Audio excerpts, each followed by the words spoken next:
Hello everyone. இந்த வீடியோவில் நம்ம பார்க்க போகிறது pharmacology of anti-thyroid drugs.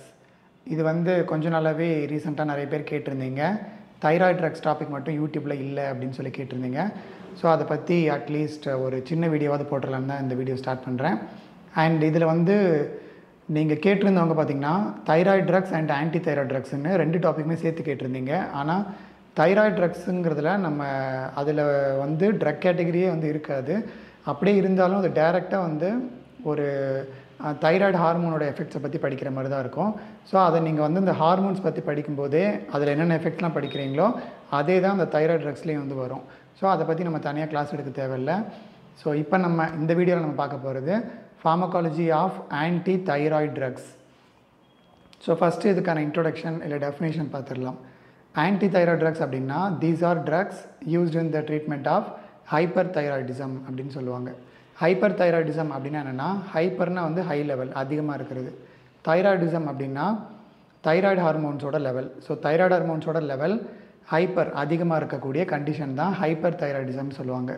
ஜென்ரலாகவே பார்த்திங்கன்னா தைராய்டு கிளாண்ட் அதோட ரிலேட்டட் டிஸார்டர்ஸ் பார்த்திங்கன்னா மேஜராக ரெண்டு டைப்ஸாக பிரிப்பாங்க. ஒன்று ஹைப்போ தைராய்டிசம், அதாவது தைராய்டு ஹார்மோன் லெவல் கம்மியாக இருக்கிறது. இன்னொன்று hyper thyroidism, thyroid hormone level அதிகமாக இருக்கிறது.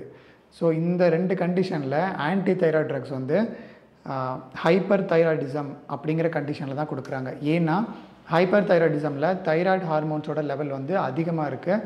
அதனால் தைராய்டு ஹார்மோன்ஸோட எஃபெக்ட்ஸ் ஆர் ஃபங்க்ஷன்ஸ் அதிகமாக இருக்கும்.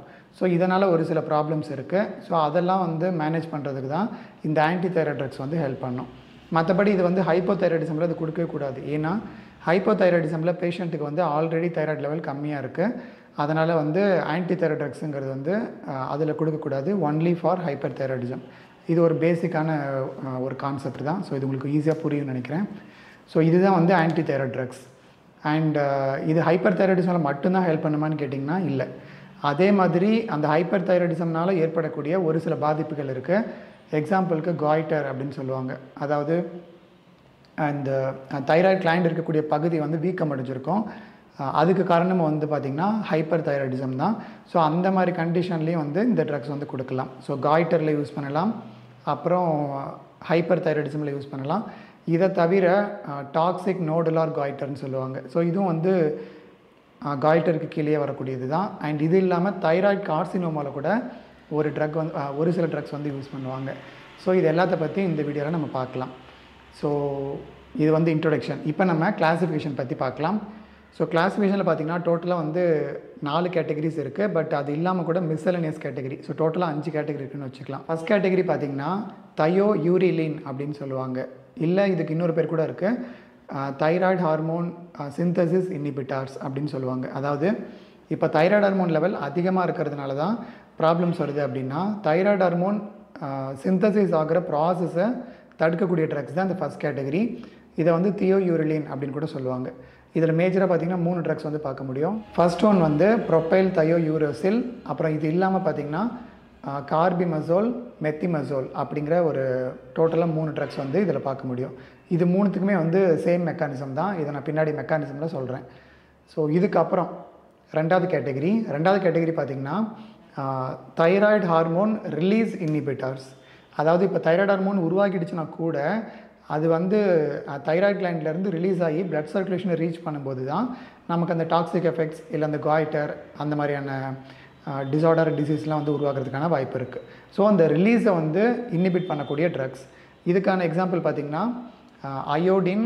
அது இல்லாமல் ஒரு சில அயோடைட்ஸ்னால் சால்ட் ஃபார்மில் கொடுப்பாங்க. எக்ஸாம்பிளுக்கு சோடியம் அயோடைட் இல்லைனா பொட்டாசியம் அயோடைட்.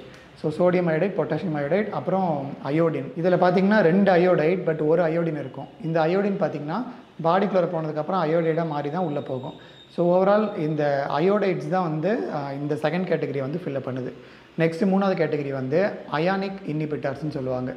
இந்த அயானிக் இன்ஹிபிட்டார்ஸில் பார்த்திங்கன்னா ஒரு 3 ட்ரக்ஸ் இருக்கும். அது என்னென்ன அப்படின்னு பார்த்திங்கன்னா நைட்ரேட்ஸ், அப்புறம் தயோசைனேட், அப்புறம் பெர்க்ளோரேட். இதுக்கு இன்னொரு காமனான பேர் என்ன சொல்லுவாங்கன்னா பைபாஸ்பனேட்ஸ்ன்னு சொல்லுவாங்க. அதில் தான் இப்போ நான் சொன்ன அந்த 2 ட்ரக் தயோசைனேட், பெர்க்ளோரேட் இதெல்லாம் பைபாஸ்பனேட் கேட்டகரிக்கு கீழே வரும். ஸோ இந்த ட்ரக்ஸ் எல்லாம் தான் மேக்கப் பண்ணுது தேர்ட் கேட்டகரியான அயானிக் இன்ஹிபிட்டார்ஸ். நெக்ஸ்ட்டு 4வது category agent that destroys the thyroid tissue இல்லை தைராய்ட் கிளாண்ட். அதாவது இப்போது நம்ம ஃபஸ்ட் கேட்டகரி பார்த்தோம், அது தைராய்டு ஹார்மோன் சிந்தேசிஸை தடுக்குது. அடுத்த கேட்டகரி ரிலீஸை தடுக்குது.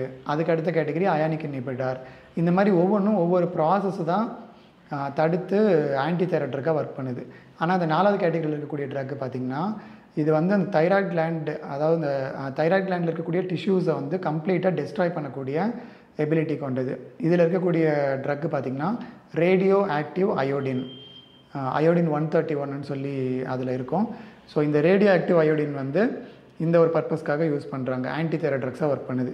இதை தவிர மிஸ்சலனியஸில் ஒரு சில ட்ரக்ஸ் வரும். அது என்னென்ன ட்ரக்ஸ்ன்னு பார்த்திங்கன்னா அமையாடரோன், அப்புறம் கார்பமசபைன், இது ஆன்டி எபிலிப்டிக் ட்ரக்கில் வரும். ஃபெனடாயினும் அதே கேட்டகரி தான். லித்தியம் வந்து ஆன்டி மேனியாக் ட்ரக்ஸில் வரும். தென் அது இல்லாமல் கொலஸ்டிரமின் அப்படிங்கிற ஒரு ட்ரக் வரும். இது வந்து ஆன்டி ஹைப்பர்லிபிடமிக் ட்ரக்ஸில் நம்ம படிச்சிருப்போம். ஸோ இந்த ட்ரக்ஸுக்கெல்லாம் ஆன்டி தைராய்டு ஆக்டிவிட்டி வந்து இருக்குது. ஸோ ஓவரால் இப்போ நம்ம பார்த்த 5 கேட்டகரி தான் வந்து the classification of anti thyroid drugs. இப்போ நம்ம mechanism of anti thyroid drugs வந்து ஸ்டார்ட் பண்ணலாம். ஸோ மெக்கானிசமில் ஃபஸ்ட் கேட்டகரி பார்க்கலாம், அதாவது thioureylene or inhibitors of thyroid hormone synthesis. So thyroid ஹார்மோனோட சிந்தசிஸை பிளாக் பண்ணுறது தான் இந்த ட்ரக்ஸ். ஆனால் அதை எப்படி பண்ணுது பர்டிகுலராக அப்படின்னு பார்க்கலாம். இந்த ட்ரக்ஸ் எப்படி ஒர்க் பண்ணுது அப்படிங்கிறத நம்ம தெரிஞ்சுக்கணும். அப்படின்னா நமக்கு தைராய்டு ஹார்மோன் வந்து ஃபஸ்ட்டு எப்படி சிந்தசைஸ் ஆகுது அப்படிங்கிற பேசிக்கான விஷயம் தெரிஞ்சிருக்கணும். ஏன்னா அது உருவாக்குற ப்ராசஸ் தெரிஞ்சால் தான் இங்கே சிம்பிளாக ஒன்லைனில் சொல்லும்போது உங்களுக்கு அண்டர்ஸ்டாண்ட் ஆகும். ஸோ அந்த வீடியோ நீங்கள் ஃபஸ்ட்டு பார்த்துருங்க. அதை பார்த்துட்டு அதுக்கப்புறம் இதை பார்த்தீங்கன்னா உங்களுக்கு நல்லா புரியும். அந்த வீடியோ நான் ஆல்ரெடி யூடியூப்பில் போட்டிருக்கேன், தைராய்டு ஹார்மோன் சிந்தசிஸ் அப்படின்னு சொல்லி போட்டிருக்கேன்.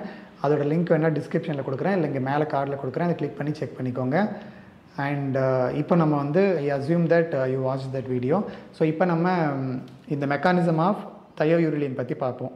ஸோ இது என்ன பண்ணும் அப்படின்னா, சிம்பிளாக ஒன்லைன் மெக்கானிசம் சொல்லணும்னா, these drugs work by blocking the enzyme thyroid peroxidase. இதை வந்து தைரோ பெராக்சிடேஸ்ன்னு கூட சொல்லுவாங்க. இந்த என்சைமை பிளாக் பண்ணுறது மூலிமா தைராய்டு ஹார்மோன் சிந்தசிஸை இந்த ட்ரக்ஸ் வந்து தடுக்குது. அப்படி இந்த என்சைம் வந்து தைராய்டு ஹார்மோன் சிந்தசிஸில் என்ன பண்ணோம் அப்படின்னா, இப்போ தைராய்டு ஹார்மோன் சிந்தசிஸில் வந்து அயோடினேஷன் இல்லை ஆக்சிடேஷன் அப்படிங்கிற ஒரு ப்ராசஸ் இருக்குது. இதில் என்ன ஆகும் அப்படின்னு பார்த்தீங்கன்னா, அயோடைடு வந்து அயோடினியம் அயான் ஆர் அயோடினாக வந்து மாறும். இப்படி மாறினதுக்கு அப்புறமா தான் அது வந்து இந்த அமினோ ஆசிட் தைரோசினோட சேர்ந்து அதுக்கப்புறம் தான் தைராய்டு ஹார்மோன் வந்து சிந்தசிஸ் ஆகும். ஸோ இந்த ஒரு குரூஷியல் ஸ்டெப்பை இந்த ட்ரக்ஸ் வந்து தடுக்குது. அண்ட் இந்த ஹோல் கேட்டகரிலையும் ரொம்ப முக்கியமான கேட்டகரி எதுன்னு பார்த்தீங்கனாலும் அது இந்த ஃபஸ்ட் கேட்டகரியான தயோயூரிலின்ஸ் தான். ஏன்னா இது வந்து இனிஷியலாக அயோடைடு வந்து அயோடினாக மாறுற அந்த ப்ராசஸை தடுக்கிறதுனால இது வந்து ரொம்ப எஃபெக்டிவான ட்ரக்ஸ். ஸோ இந்த ட்ரக்கோட மெக்கானிசம் இது தான், ரொம்ப சிம்பிளானது. இது மூலயமா வந்து T3 T4, T3னா ட்ரை அயோடோதைரோனின், T4னா டெட்ரா அயோடோதைரோனின், இல்லை சிம்பிளாக தைராக்சின் சோடியம்னு சொல்லுவாங்க. ஸோ இது ரெண்டுத்தோட சிந்தசிஸையும் இது வந்து தடுக்குது. Because it blocks the second step in the thyroid hormone synthesis. So இதுதான் வந்து இதோட மெக்கானிசம். நெக்ஸ்ட்டு வந்து அயானிக் இன்ஹிபிட்டார்ஸ் அப்படின்னு ஒரு கேட்டகரி பார்த்துருப்போம். ஆக்சுவலாக பார்த்திங்கன்னா இந்த ட்ரக் வந்து அவ்வளோ காமனாக யூஸ் பண்ணுறது கிடையாது. ஏன்னா இதோட அட்வர்ஸ் எஃபெக்ட்ஸ் ப்ரொஃபைல் வந்து கொஞ்சம் அதிகமாக இருக்கிறதுனால அந்தளவுக்கு காமன்லி யூஸ்டு கேட்டகரி கிடையாது. ஸோ இதோட மெக்கானிசம் என்ன அப்படின்னு பார்க்கலாம். இதோட சிம்பிளான மெக்கானிசம் என்ன அப்படின்னா, these ionic inhibitors work by blocking the step iodide trapping, blocking the process iodide trapping. Iodide ட்ராப்பிங்னா என்னன்னு சொல்லி அந்த வீடியோ பார்த்தீங்கன்னா உங்களுக்கு புரிஞ்சிருக்கும். அதாவது அயோடைடு வந்து காமனாக பிளாஸ்மாவில், அதாவது பிளட்டில் வந்து அயோடைடு வந்து சுற்றிட்டு இருக்கும். அதை வந்து அந்த பிளட்டில் இருந்து தைராய்டு கிளாண்டுக்குள்ளார அதை வந்து ட்ராப் பண்ணி எடுத்துக்கும். அந்த ஒரு ப்ராசஸ் பேர் தான் அயோடைட் ட்ராப்பிங்னு சொல்லுவாங்க. இது நடக்கிறது தான் வந்து ஃபஸ்ட்டு ஸ்டெப்பு. இது நடந்ததுக்கு அப்புறமா தான் அந்த சிந்தசிஸில் வரக்கூடிய எல்லா ஸ்டெப்பும் வந்து நடக்கும். ஸோ இப்படி அந்த இனிஷியல் ஸ்டெப்பை இது வந்து தடுக்கிறது மூலிமா இந்த ட்ரக்ஸ் வந்து ஒர்க் பண்ணுது. ஆனால் இது வந்து பிளாஸ்மாவில் இருக்கக்கூடிய அயோடைட்ஸ் வந்து எல்லாத்தையுமே கம்ப்ளீட்டாக பிளாக் பண்ணுறதுனால இதனால் நிறைய அட்வர்ஸ் எஃபெக்ட்ஸ் இருக்குது. அதனால் அது காமனாக யூஸ் பண்ணுறது கிடையாது. இதுக்கு அடுத்தது 3வது category inhibitors of thyroid hormone release. இதை பண்ணுற ட்ரக்ஸ் பார்த்திங்கன்னா அயோடைட்ஸும் அயோடின். அயோடைட்ஸில் வந்து சோடியம் அயோடைட், பொட்டாசியம் அயோடைட், இது ஆல்ரெடி சொல்லியிருப்பேன். இந்த ட்ரக்ஸ் எப்படி ஒர்க் பண்ணுது அப்படின்னு பார்த்திங்கன்னா, இப்போது நம்ம பாடியில் வந்து அயோடைட் லெவலில் மேனேஜ் பண்ணி தான் தைராய்டு கிளாண்ட் வந்து அந்த ஹார்மோன்ஸை ரிலீஸ் பண்ணோம். இப்போ அயோடைட் லெவல் வந்து நம்மளோட பிளட்டில் அதிகமாக இருந்துச்சுன்னா ஓகே, அதிகமாக இருக்குங்கிறத அது ப்ரிடிக்ட் பண்ணிக்கிட்டு தைராய்டு ஹார்மோனோட ரிலீஸை வந்து கம்மி பண்ணிடும். இதுவே நம்ம பிளாஸ்மாவில் அயோடைட் லெவல் வந்து கம்மியாக இருந்துச்சுன்னா தைராய்டு ஹார்மோனோட ரிலீஸை வந்து இன்க்ரீஸ் பண்ணிடும். ஸோ இது ஜென்ரலாக நடக்கிற ஒரு ப்ராசஸ். இதனால் நம்ம எக்ஸ்டர்னலாக கொடுக்குற இந்த அயோடைடு அயோடின் இது எல்லாமே என்ன ஆகும் அப்படின்னா நம்ம பிளட்டில் இருக்கக்கூடிய அயோடைட் லெவலை வந்து இன்க்ரீஸ் பண்ணுது. இப்படி அயோடைட் லெவல் வந்து இன்க்ரீஸ் ஆகிறதுனால நம்ம தைராய்டு கிளாண்ட் வந்து ஓகே அயோடைட் அதிகமாக இருக்குது, அதனால் தைராய்டு ஹார்மோன் வந்து ரிலீஸ் பண்ண வேண்டாம்னு சொல்லி பிளாக் பண்ணிடும். ஸோ இப்படி ஒர்க் பண்ணக்கூடிய ட்ரக்ஸ் தான் இந்த inhibitors of thyroid hormone release. இதுக்கு அடுத்தது இன்னொரு முக்கியமான கேட்டகரி இருக்குது, ரேடியோ ஆக்டிவ் அயோடின். இந்த கேட்டகரியோட பேர் வந்து agent that destroys thyroid gland or tissue. So thyroid கிளாண்டே வந்து கம்ப்ளீட்டாக அழிக்கக்கூடிய தன்மை கொண்டது. அதுதான் இந்த ரேடியோ ஆக்டிவ் அயோடின். இதோட மெக்கானிசம் என்ன அப்படின்னு பார்த்தீங்கன்னா, it destroys the entire thyroid tissue by releasing gamma and beta rays. So இந்த ரேடியோ ஆக்டிவ் அயோடின் பார்த்திங்கன்னா 2 ரேஸை ரிலீஸ் பண்ணுது. ஒன்று காமா ரே, இன்னொன்று பீட்டா ரே. பட் இது ரெண்டுமே வந்து தைராய்டு டிஷ்யூவை டெஸ்ட்ராய் பண்ணுமான்னு கேட்டிங்கன்னா கிடையாது. இதில் பீட்டா ரேஸ் தான் வந்து இந்த தைராய்டு டிஷ்யூ வந்து டெஸ்ட்ராய் பண்ணுது. அது ஏன் பீட்டா ரே மட்டும் டெஸ்ட்ராய் பண்ணுது, காமா ரே பண்ணலை அப்படின்னா, காமா ரேஸ்க்கு ஒரு ஸ்பெஷாலிட்டி இருக்குது. டோட்டலாக வந்து ரேஸ்லேயே வந்து ஹையஸ்ட் பெனிட்ரேஷன் பவர் கொண்டது வந்து gamma rays. So highest penetration இருக்கிறதுனால இதனால் அந்த தைராய்டு கிளாண்டை வந்து ஈஸியாக அதை தாண்டி போயிட முடியும். அதனால் காமா ரேஸ் வந்து அதை அஃபெக்ட் பண்ணுறது கிடையாது. ஆனால் பீட்டா ரேஸோட பெனிட்ரேஷன் பவர் வந்து கம்பேரிட்டிவ்லி லோ. அதனால் இது வந்து தைராய்டு கிளாண்டை வந்து ஃபுல்லாக பெனிட்ரேட் பண்ணி தாண்டி போக முடியாததுனால அந்த தைராய்டு டிஷ்யூவில் இந்த பீட்டா ரேஸ் பட்டு அதை வந்து டெஸ்ட்ராய் பண்ணிடுது. ஸோ இதுதான் வந்து mechanism of action of radio active iodine. Next நம்ம பார்க்க போகிறது therapeutic uses of anti thyroid drugs. So சிம்பிளாக வந்து ஹைப்பர் தைராய்டிசமில் இந்த எல்லா ட்ரக்ஸுமே வந்து யூஸ் பண்ணுறாங்க. ஆனால் இதுலேயும் வந்து ஒரு சில ஸ்பெஷாலிட்டி இருக்குது, அதை பற்றி இப்போ பார்ப்போம். ஸோ ஃபஸ்ட் கேட்டகரி என்ன பார்த்தோம், inhibitors of thyroid hormone synthesis or thioureylene அப்படிங்கிற கேட்டகரி. ஸோ இதோட ப்ரைமரி யூஸ் வந்து ஹைப்பர் தைராய்டிசமில் யூஸ் பண்ணுறாங்க. நெக்ஸ்ட்டு யூஸ் வந்து it is used in Graves disease. Graves disease அப்படிங்கிறது வந்து ஒரு ஆட்டோ இம்யூன் டிஸார்டர். இந்த டிஸார்டரில் என்ன ஆகும் அப்படின்னா, நம்மளோட தைராய்டு கிளாண்ட் வந்து எக்ஸசிவ் ஹார்மோன்ஸை வந்து ரிலீஸ் பண்ணிகிட்டே இருக்கும் கண்டினியூஸாக. இதனால் ஹைப்பர் தைராய்டிசம் ஏற்படும். ஸோ ஹைப்பர் தைராய்டிசம்லேயும் யூஸ் பண்ணுறாங்க. கிரேவ்ஸ் டிசீஸ்னால் ஏற்படுற ஹைப்பர் தைராய்டிசத்தை ட்ரீட் பண்ணுறதுக்கும் இந்த ட்ரக் வந்து கொடுக்கலாம். இதை தவிர இன்னொரு யூஸ் கூட இருக்குது இந்த கேட்டகரிக்கு, தைராய்டு ஸ்டோம் அப்படின்னு சொல்லுவாங்க. அந்த ஒரு கண்டிஷனில் இந்த ட்ரக் வந்து கொடுப்பாங்க. அப்படின்னா என்ன அப்படின்னா, within a short period of time excessive level of thyroid hormones will be released. அதாவது ஒரு குறிப்பிட்ட டைமில், ஒரு ஷார்ட் டைமில் நிறைய ஹார்மோன்ஸ் வந்து வேகமாக, ஸ்டோம்னா என்னது, ரொம்ப அதிரடியாக அளவுக்கு அதிகமாக வந்து மழை கொட்டி தீர்த்துச்சுன்னா அதை வந்து ஸ்டோம் அப்படின்னு சொல்லுவோம். ஸோ அந்த மாதிரி தான் இதுவும். தைராய்டு ஸ்டோம்னா தைராய்டு ஹார்மோன்ஸ் வந்து அளவுக்கு அதிகமாக ரிலீஸ் ஆச்சுன்னா அதை தான் தைராய்டு ஸ்டோம்னு சொல்கிறாங்க. ஸோ அந்த ஒரு கண்டிஷன்லையும் இந்த தையோயூரிலின் கேட்டகரி வந்து யூஸ் பண்ணுறாங்க. தைராய்டு ஹார்மோன் ரிலீஸை தடுக்கக்கூடிய ட்ரக்ஸ் எல்லாம் பார்த்தோம் இல்லையா, அதெல்லாம் என்ன யூசஸ் அப்படின்னு பார்த்தீங்கன்னா, சேம் ஹைப்பர் தைராய்டிசம்லேயும் அப்புறம் காய்டர்னு சொல்லுவாங்க. ஸோ இந்த தொண்டை பகுதி, அதாவது தைராய்டு கிளாண்ட் இருக்கக்கூடிய பகுதி வீக்கம் அடைஞ்சிருக்கும், அந்த டைம்லேயும் இந்த ட்ரக் வந்து யூஸ் பண்ணுறாங்க. அண்ட் இதை தவிர பார்த்திங்கன்னா இதோட இன்னொரு யூஸ் வந்து தைராய்டு ஸ்டோம்லேயும் யூஸ் பண்ணுறாங்க. அண்ட் அது மட்டும் இல்லாமல் தைராய்டெக்டமி அப்படிங்கிற ஒரு சர்ஜிக்கல் ப்ரொசீஜரில் பேஷண்ட்டை ப்ரிப்பேர் பண்ணுறதுக்கு இந்த ட்ரக் வந்து கொடுக்குறாங்க. அது என்ன தைராய்டெக்டமி அப்படின்னா, அந்த வேர்டோட எண்டு பாருங்கள், டோமி அப்படின்னு முடிஞ்சாலே அது வந்து ஒரு சர்ஜிக்கல் ப்ரொசீஜர். தைராய்டெக்டமி அப்படின்னா தைராய்டு கிளாண்டை வந்து ரிமூவ் பண்ணுற ஒரு சர்ஜிக்கல் ப்ரொசீஜர். ஸோ அந்த ஒரு ப்ரொசீஜரில் பேஷண்ட்டை ப்ரிப்பேர் பண்ணுறதுக்கு இந்த ட்ரக்ஸ் வந்து யூஸ் பண்ணுவாங்க. அப்புறம் இந்த செகண்ட் கேட்டகரி ஒன்று பார்த்துருப்போம், அயானிக் இன்ஹிபிட்டர்ஸ். அது வந்து காமனாக யூஸ் பண்ணுறது கிடையாது, அது ஏன்னு ஆல்ரெடி பார்த்துட்டோம். இதுக்கு அடுத்தது ரேடியோ ஆக்டிவ் அயோடின் இருக்குது. இதோட யூஸும் பார்த்திங்கன்னா ஹைப்பர் தைராய்டிசமில் யூஸ் பண்ணுவாங்க, அப்புறம் காய்டரில் யூஸ் பண்ணுவாங்க. இதை தவிர இதோட இன்னொரு யூஸ் பார்த்திங்கன்னா தைராய்டு கார்சினோமா. அதாவது கேன்சரில் நிறைய டைப்ஸ் இருக்குது. அதில் ஒன் ஆஃப் த டைப் வந்து தைராய்டு கார்சினோமா, அதாவது தைராய்டு கிளாண்டில் ஏற்படக்கூடிய கேன்சர். ஸோ அந்த கேன்சரை ட்ரீட் பண்ணுறதுக்கும் இந்த ரேடியோ ஆக்டிவ் அயோடின் வந்து யூஸ் பண்ணுறாங்க. அதாவது இந்த ரேடியோ தெரப்பின்னு சொல்லுவாங்க. கேன்சரில் வந்து கீமோதெரப்பி மாதிரி ரேடியோ தெரப்பின்னு தனியாக இருக்குது.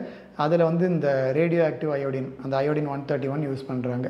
இதில் என்ன ஒரு இன்ட்ரெஸ்டிங் ஃபேக்ட் அப்படின்னா, இந்த அயோடின் 131 வந்து தைராய்டு கார்சினோமாவை ட்ரீட் பண்ணுறதுக்கும் கொடுப்பாங்க. ஆனால் இந்த ரேடியோ ஆக்டிவ் அயோடின் யூஸ் பண்ணவங்களுக்கு அந்த தைராய்டு கார்சினோமா இன்டியூஸும் வந்து ஆகும். அதாவது இந்த ட்ரக்கோட ஒரு சைடு எஃபெக்ட்னு கூட சொல்லலாம், ஒரு அட்வர்ஸ் எஃபெக்ட் தான் தைராய்டு கார்சினோமா. ஆனால் இதே ட்ரக் வந்து தைராய்டு கார்சினோமாவில் தெரப்பியூட்டிக்கலி வந்து யூஸும் பண்ணுறாங்க. So this is all about the therapeutic uses of anti thyroid drugs. So இந்த வீடியோ உங்களுக்கு புரிஞ்சிருக்கும்னு நினைக்கிறேன். அண்ட் தைராய்டு ஹார்மோன் சிந்தசிஸ் பார்க்காதவங்க அதை பார்த்துட்டு இந்த வீடியோ ஃபுல்லாக பார்த்துருப்பீங்கன்னு நினைக்கிறேன். இல்லைனா போய் பார்த்துருங்க. அப்போ தான் இந்த வீடியோ ஃபுல்லாக அண்டர்ஸ்டாண்ட் ஆகும். அண்ட் இதே மாதிரி அப்கமிங் டேஸில் நிறைய வீடியோஸ் அப்லோட் பண்ணுவேன். ஸோ ரெகுலராக நம்ம சேனலை பார்க்குறதுக்கு சப்ஸ்கிரைப் பண்ணிக்கோங்க. அப்புறம் நம்ம சேனலுக்கு சப்போர்ட் பண்ணோம் அப்படின்னு நினச்சிங்கன்னா சப்ஸ்கிரைப் பட்டன் பக்கத்தில் ஜாயின் ஆப்ஷன் இருக்கும். அதை கிளிக் பண்ணி ஜாயின் பண்ணிக்கோங்க. அண்ட் இதே மாதிரி நிறைய வீடியோஸ் யூடியூப்பில் அப்லோட் பண்ணியிருக்கேன். அது எல்லாத்தையும் பாருங்கள். அப்புறம் எக்ஸாம் ப்ரிப்பரேஷனுக்கு ஹெல்ப் பண்ணுற மாதிரி நிறைய MCQs வந்து யூடியூப்பில் போட்டிருக்கேன். அதையும் வந்து ஒவ்வொன்றா பாருங்கள். ஸோ தேங்க்ஸ் ஃபார் வாட்சிங் this video. I will meet you in the next one. Until then, bye from Vasant Murugesan.